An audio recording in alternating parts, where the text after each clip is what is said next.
guys, welcome back to another video, and today we are acting to film theory, Phineas and Ferb, Doof's biggest mistake. So I really don't know what to expect, so in 3, 2, 1, let's react.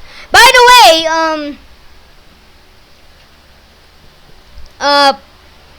this is from 2 months ago, so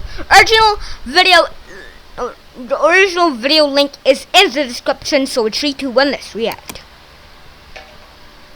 Phineas and Ferb is now 10 years old, meaning that those of you who grew Phineas and Ferb is now 10 years old, meaning that those of you who grew up watching it are now ready to enter the dating scene. So in the hopes of helping you find your own true Isabella, it's time to welcome you back to Matt Pat's Guide to Finding the One, Animal Magnetism Magnifinator Edition. Hey baby, is there a magnet in your pants? Cause my Magnetism Magnifinator can't resist your buns of steel.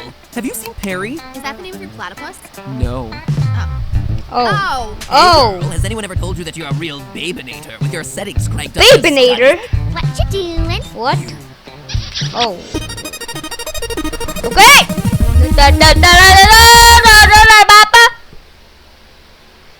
It's not the right timing to load. It's not the right timing to load. Oh my god, it's not the right timing to load. Okay.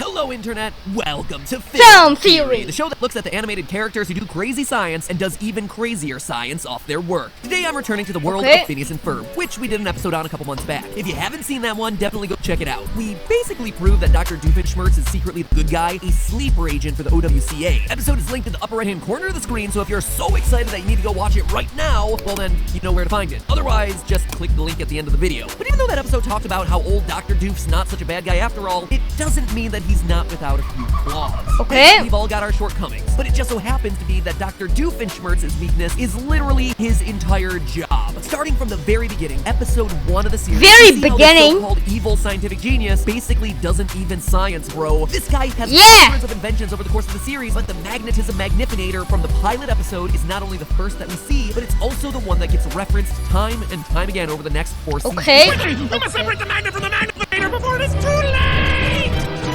Is it just me, or is this a serious deja vu moment? I feel like I've totally been It's a here deja vu moment. Agent P, you've got to get to that time machine and go back to the past, right before that giant tinfoil ball puts you in a full body cast for 18 months. Basically, the magnetic magnifinator is a super strong magnetic laser that somehow sucks in a magnetic field on one end, amplifies it on the other, and manages to shoot it directly at a target, which in this case happens to be on the skyscrapers on the eastern seaboard. Dr. Doof's plan is to cover that entire part of the country in tinfoil, and then use the magnetism magnifinator to pull on the skyscrapers on the east coast so that everything on the east is pulled towards the west. Okay, that's not how science works, and that's not how physics works, and come on, Dr. Doofenshmirtz. Did I say his name right? I don't even know now.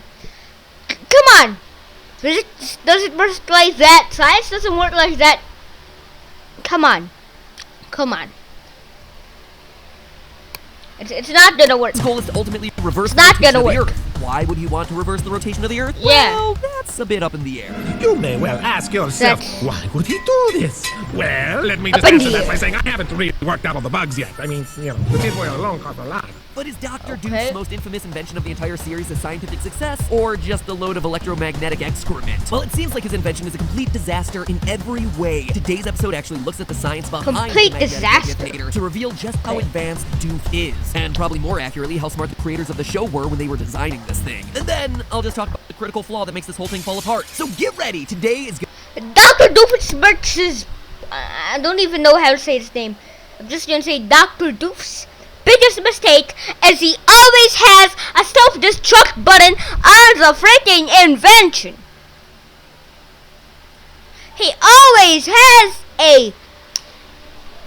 I mean, why would you want a self-destruct button on your invention? I mean, why? Why, Dr. Doofenshmirtz? I really don't know how to say his name, but yeah. That's his biggest mistake. He's always putting the self-destruct buttons on his inventions. And yeah. Always a self-destruct button. That's his biggest It's gonna mistake. be one polarizing episode. Polarizing. Polarizing episode. You get it? 'Cause it's like, get it like magnets? Oh. Hey, look, okay, I haven't covered magnets on this channel before, okay? So we got Yeah. pent-up puns to unleash. So even though he doesn't know why he's doing it, Puns to he unleash. wants to reverse the rotation of the Earth. But already there's a huge problem with that. Pretty much the first thing you learn in physics is the concept of closed systems. Yeah, dust off like the first 10 pages of your high school physics textbook for this one. In this case, the eastern seaboard that Doof is shooting the Magnifinator at and his own headquarters are both part of what's known as a closed system. According to classical physics, exerting a force inside a closed system doesn't change anything about the system relative to its surroundings. In easier to understand terms, if Doof's goal is to change the rotation of the Earth in space, he's never gonna do that by shooting one thing on the Earth at another thing that is still on the Earth. Trying Yeah. to do this would be like trying to move a car by putting a moving tire inside the vehicle. Nothing is gonna change. Yeah, that's physics. That's physics. I don't know. That's physics, Dr. Doofenshmirtz. That's physics. Did you ever learn physics in your school days, Dr. Doofenshmirtz? Come on. Come on. Can't be an inventor if you don't know any physics. Come on. The only way for a car to move is for it to exert force against something external, like the road. Okay. By the same token, the only way to move an object like the Earth through space is for the object to exert a force against something outside of itself. When you're able to do that, that's what's known as an open system. But in order for magnets to affect anything about the Earth's rotation, he'd need to be aiming the Magnifinator at the planet next door, not just some tin foil Planet a few next buildings door? away. As a lazy tailor would say, suit yourself. But okay, so the cat's out of the bag that Okay. he can't change the rotation of the Earth. But maybe Yeah. he could have done something else interesting with the Magnifinator instead. Yeah. As it turns out, at the time of the premiere episode of Phineas and Ferb, Dr. Doofenshmirtz was actually 8 years ahead of time with the Magnifinator. 8 years That's no joke. ahead of Believe it or not, time? Astrophysicists What have the spent heck? most of the last decade trying to catch up to exactly what you see him doing in this episode. You think that's nuts? Let's take a closer Oh, look at the that's magnetic Magnifinator nuts. to see just what's going on here. On the one hand, you have this huge magnet, which seems to make sense if you're trying to suck the buildings right off the pavement with magnetism. But if you know anything about magnetism, you're probably going to notice two huge problems right off the bat. The first is that Okay. regular magnets don't have directionality. Sure, they have poles, but that doesn't make them directional. Poles? You can't just point a magnet like a gun and go, bang, I just shot you really hard with this magnetic field. Okay. When you create a magnet, it honestly just kind of sits there and emanates a magnetic field all around itself. It's not exactly all that threatening. Now, problem two is even bigger. Even if Yeah. he has a strong magnet over here, it's not going to do anything to those buildings over there. Magnetic strength works by the inverse cube law, which means that as two magnetic objects get farther and farther away, their attraction drops off. As I said, never gonna work. Come on, as I said, it's never gonna work. The tinfoil building thing is never gonna work. Never gonna work. Never gonna work. In the laws of physics and gravity and science, it's never gonna work. Exponentially. An object that's twice as far away from a magnet will require 8 times as much strength to attract it. Increase that distance by 10 times, and now you're going to need to increase the strength of the magnet by 1,000 times to compensate. Dr. Doof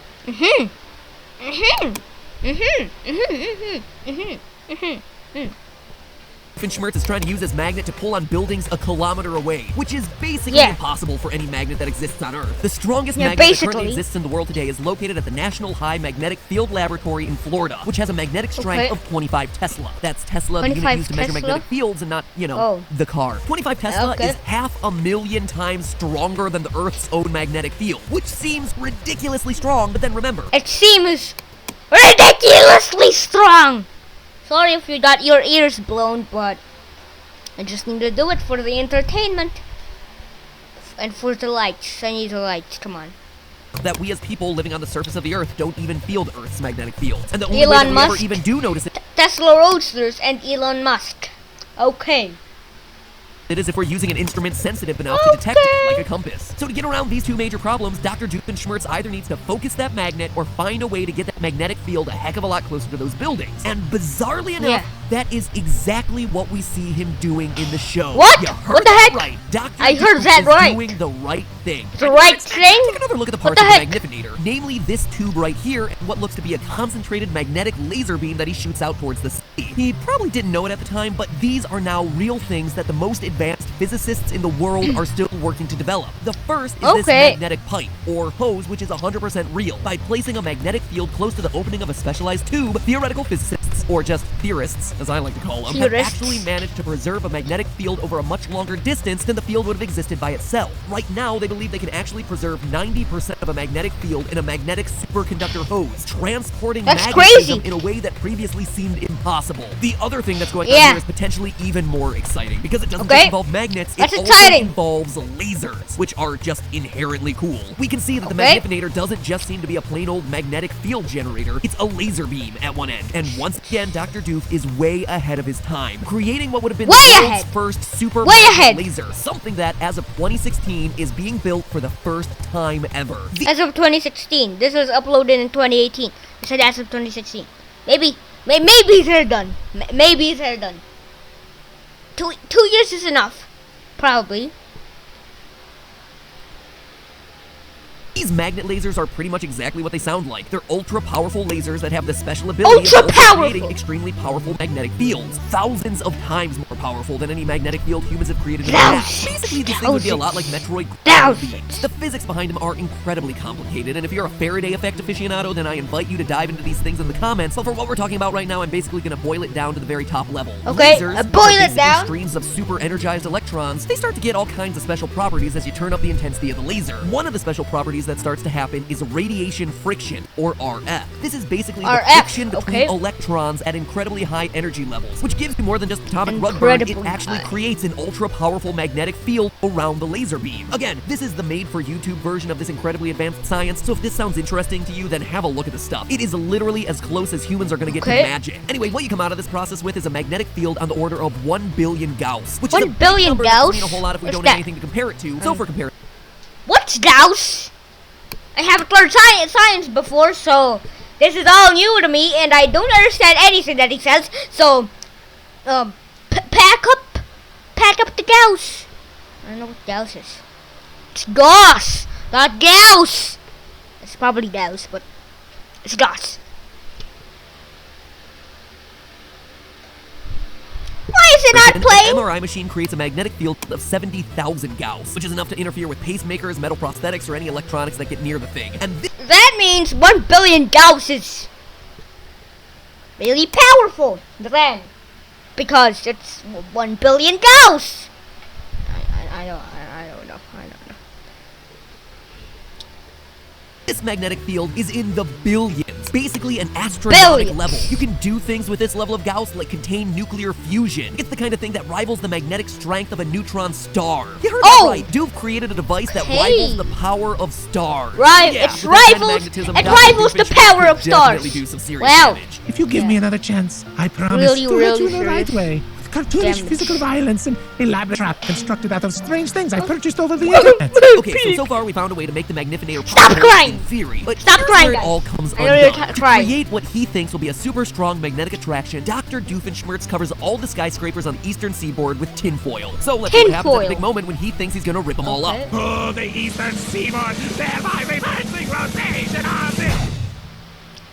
What happened? Well, that didn't work. You bet it did, my little doofy pants. Get your dipole straight, my friend. You created the world's first magnetic hose. You hooked it up to the world's most advanced magnetic laser in history, which can literally harness the power of effing stars. But you forgot one thing. One crucial detail in your entire plot. Tinfoil isn't magnetic. While it's certainly true that metals like iron and nickel are attracted to magnets, not all metals are. Ferromagnetism not tinfoil. Not tinfoil. Magnetic. What we refer to as tinfoil isn't ferromagnetic, and also isn't made of tin, actually. At least not today. Back in the 1800s, actual sheets of tin were commonly used, but when it came to covering food, they left everything they covered with a metallic flavor, which is why in the 1930s and 40s, tin was replaced with cheaper and tastier aluminum. But while switching to aluminum may help Doof's tuna sandwich stay fresher, it's not going to help him create mega magnets anytime soon, since neither tin nor aluminum are magnetic. In fact, if anything, covering these buildings in foil is going to make it harder for the pieces of these buildings that are magnetic, like all the steel and iron supports, to come ripping out. He's literally creating a barrier against his own magnetic laser. Yes, technically